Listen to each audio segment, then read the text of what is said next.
sebuah kerajaan penuh wibawa di Jawa Tengah bagian selatan, termasuk Yogyakarta dengan dua dinastinya yang terkemuka, yakni dinasti Sanjaya dan dinasti Sailendra. Candi Borobudur dan Prambanan tidak bisa dipungkiri merupakan bukti peradaban besar peninggalan kerajaan yang bercorak Buddha dan Hindu ini. Namun kerajaan yang berdiri gagah ratusan tahun ini pada akhirnya rata dengan tanah lewat sebuah bencana besar yang disebut dalam prasasti Pujangan sebagai Pralaya Pulau Jawa.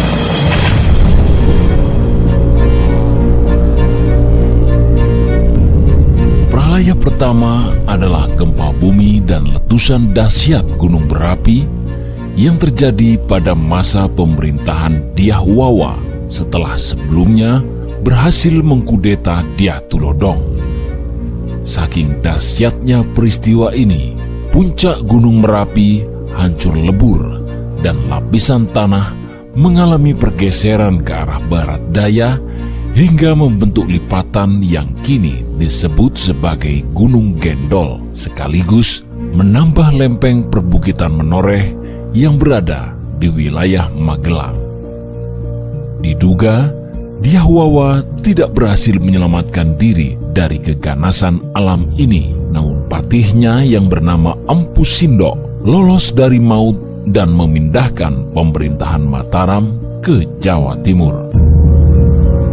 Pralaya kedua adalah serangan besar kerajaan Wurawari pada masa pemerintahan Raja Dharmawangsa Teguh yang kala itu sedang melakukan pesta pernikahan putrinya dengan Airlangga, keponakannya sendiri yang berasal dari Bali. Meski bukan termasuk kerajaan besar, Wurawari yang kala itu berpusat di Cepu Blora dan merupakan sekutu kerajaan Sriwijaya berhasil membuat ribuan prajurit dan rakyat sipil gugur, sementara raja dan keluarganya ditumpas lunas. Bahkan keraton tidak diduduki, namun di bumi hanguskan. Beruntung, Airlangga dan seorang abdinya yang bernama Empu Narotama berhasil melarikan diri ke gunung hingga selama 3 tahun. Diduga pada masa pelariannya itu terjadi pralaya ketiga yang lebih menyeramkan.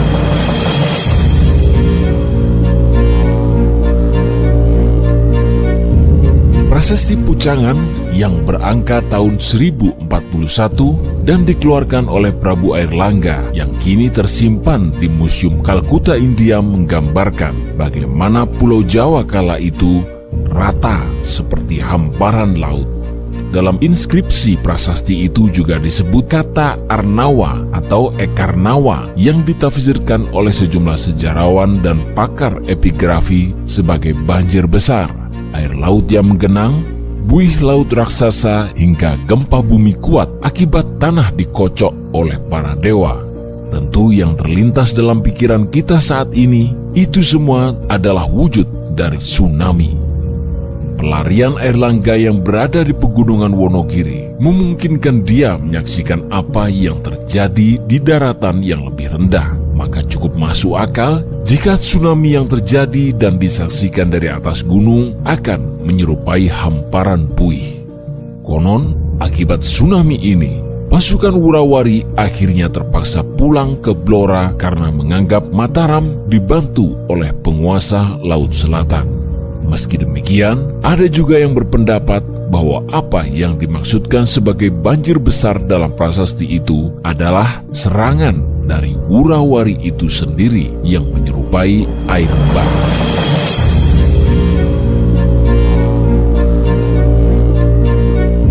Sayangnya, di era modern, pralaya keempat justru terjadi dan menimpa pada prasasti Pujangan itu sendiri. Semula, prasasti ini dinamakan Pujangan karena adanya perintah dalam prasasti tersebut untuk membangun sebuah pertapaan di Pujangan, lereng Gunung Penanggungan Mojokerto saat ini.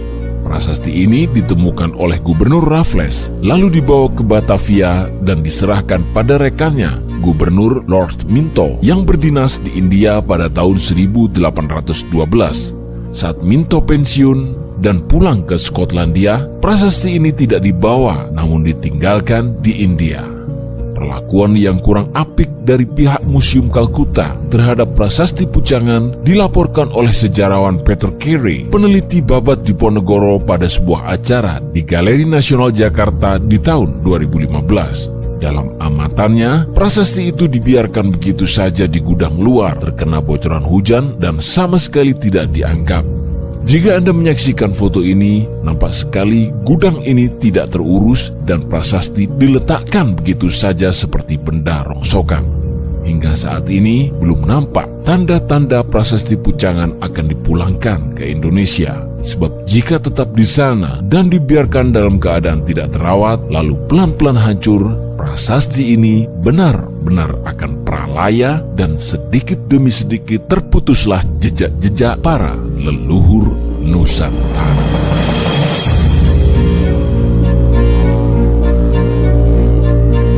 Terima kasih sudah menonton. Tetap tradisikan untuk menulis sekilas komentar atau sekedar absen di video-video tayangan kami. Jangan lupa untuk menekan tombol subscribe dan menekan tombol lonceng bagi Anda para pendatang baru agar selalu mengupdate video-video terbaru dari kami selanjutnya. Sukses terus dalam cinta dan kehidupan Anda sekalian.